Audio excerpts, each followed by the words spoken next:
and welcome to Getting Your Money's Worth, the show that focuses on value. I'm Judith West, and our guest today is Jeff Gordinier, editor of Details Magazine, editor-at-large of Detail Magazine, and X Saves the World. We're going to find out about X. Okay. So what does it mean to be editor-at-large? Is that opposed to being editor-at-small? Yeah, it's funny you asked that. I really love that title, editor-at-large. I was previously editor-at-large at Entertainment Weekly, and I wanted to maintain the title at all costs simply because it sounds kind of James Bondian. Yeah, it sounds. Oh, I don't tell people what it means. It's a secret. Oh, no, okay. No. It just basically means that I'm a writer and have some experience, and I'm on staff.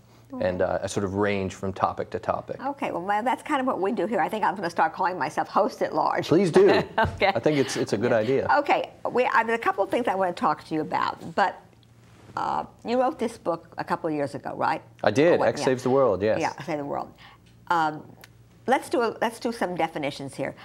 What is the demography for Generation X? That's a good question. I got that a lot, and it's interesting that the demographers almost seem to disagree on what the age range is. So what was your idea when you wrote the book? Well, essentially it's people born in the 60s and 70s. So after the Vietnam War. Exactly, or sort of as the Vietnam War is escalating and then ending. I was born in 1966. Wow, you're that old?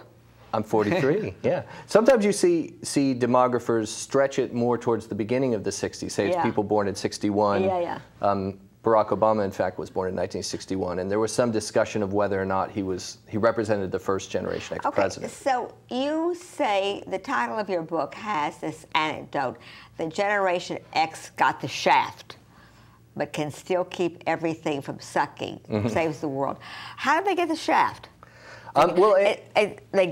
It was after the Vietnam War. It was the era of cable television, the internet, entrepreneurship. Sounds like they had some pretty good times. Well, in some ways we did, and part of what I want to do with the book is to remind people of that.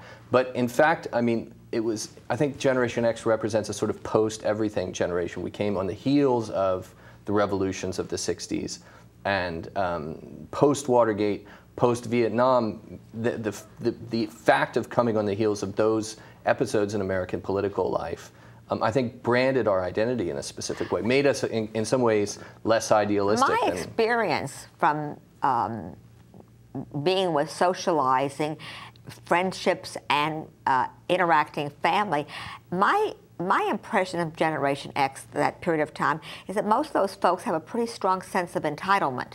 Oh, I think those are the people that come after us, which are the millennials. But it could just be that the theme of entitlement is a perennial. It's sort of an evergreen. That we always feel like the next generation is entitled. So I want to ask you something. Given that there is some of that, to whatever extent, how are those folks that grew up in a pretty rich state of affairs and a pretty good run in the economy. Some downs with some pretty big highs. Yes, true. Pretty big highs. It was right. Now we're not. I mean, no, the dot-com bubble, but there was a big run-up. How are they coping in these times? Oh, that's a good question. I think in many ways everyone's a Generation Xer now, and what I mean by that is, for Xers, a lot of our career advancement has been bookended or defined by the busts, by the October 1987 crash, the dot-com meltdown in 2000, the sort of economic collapse we're experiencing now. But for a lot of the millennials, the generation that comes after us, also known as Generation Y, they really were marinated in boom times. And this is the first experience a lot of them have had with, no, actually, we're not hiring. There are no opportunities. And you're going to have to work. And you're unemployed. You're unemployed. You'll have to work in the service sector for a while.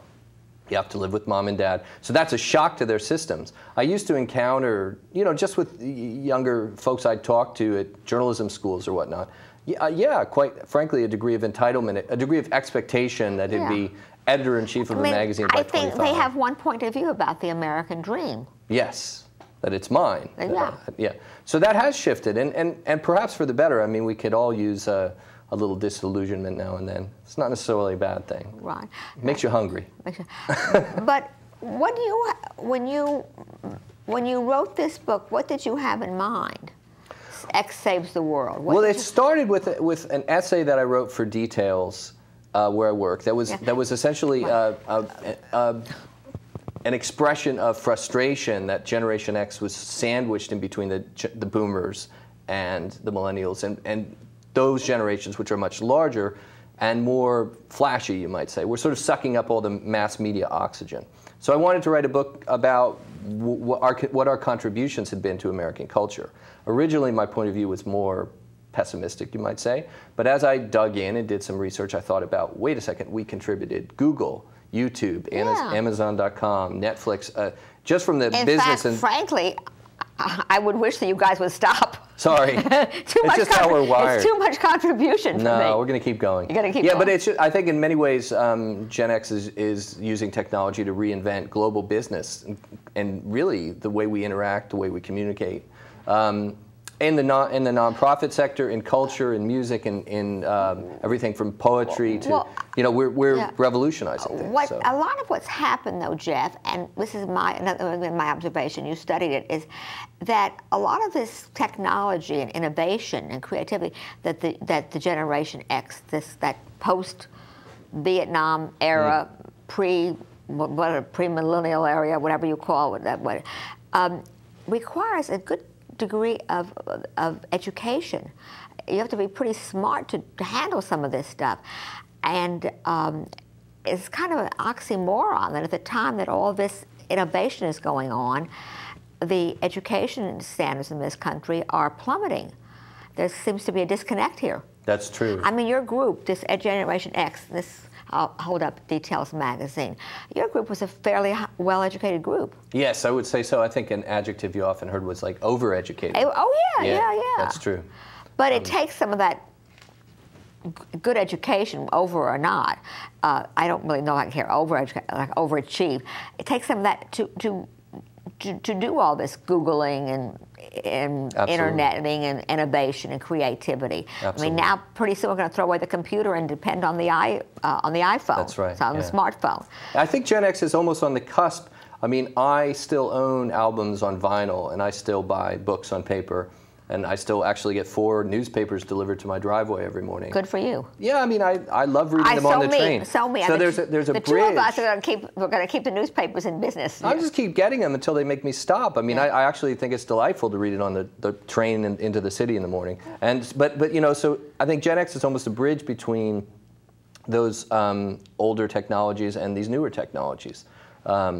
And I also, another thing I've covered a lot in details about our generational desires and reflexes has to do with, in a sense, that the way in which we became yuppies and our desire for sort of luxury items in spite of the recession. That's, like... Are folks buying luxury items in spite of the Depression? They absolutely are, yeah. But they want to take them home in a plain brown bag, Jeff. Well, exactly. You feel like you should be discreet about it. You should be prudent. It doesn't seem appropriate. When the unemployment is at 10% of Americans, it doesn't seem appropriate to walk out with a, Hermes bag or Tiffany box. It just doesn't seem right. Yeah, I mean, or a $100 bottle of Barolo. It just seems inappropriate. And yet people do it, and I think there's a lot of reasons for that. I mean, we wrote about it in details as this recession splurge reflex idea. So what is that?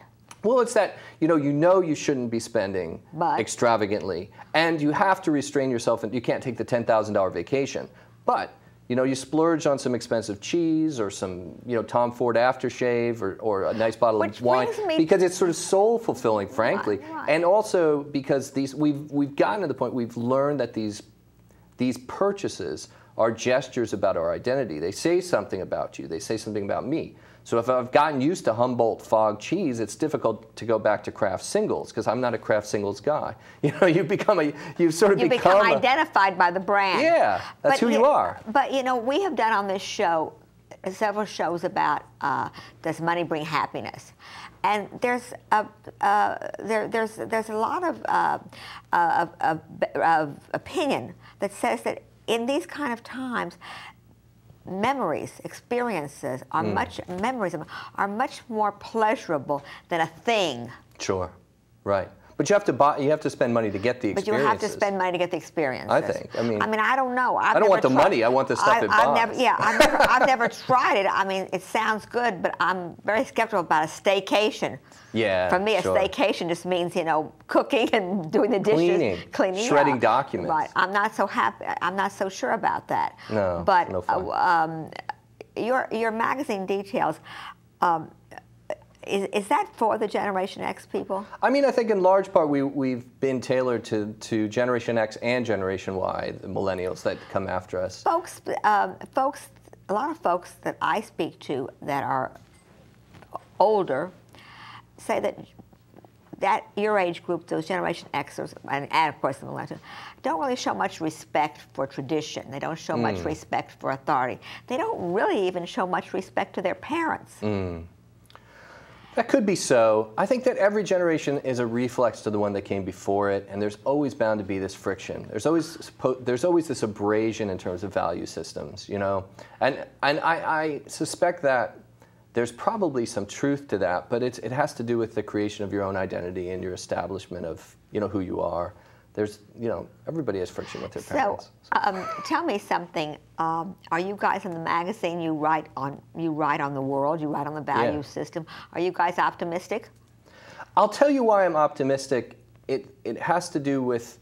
It's sort of like what Oscar Wilde has some quote that's like, you know, I don't need the necessities. It's the luxuries I can't do without. Right. I got an email from this guy I know, an author named Jason Tesoro, and he said he'd been making, you know, good money on the side. Creating these parties for people in Washington, D.C. Well, they can afford it. Yeah, well, largely lobbyists, defense contractors, people in the finance sector. But they wanted the parties to be, you know, on the sly. And so they give Jason a fee, $10,000, and they have him buy chocolate, cheese, cigars, wine. And he throws these terrific parties that are discreet. And the purpose is not to be publicized. It's simply to entertain at that level. So Jason dubbed this the underground decadence movement, and I wrote a story about that. The underground decadence movement. Yeah, right. Because essentially the theme is that rich people are still spending money.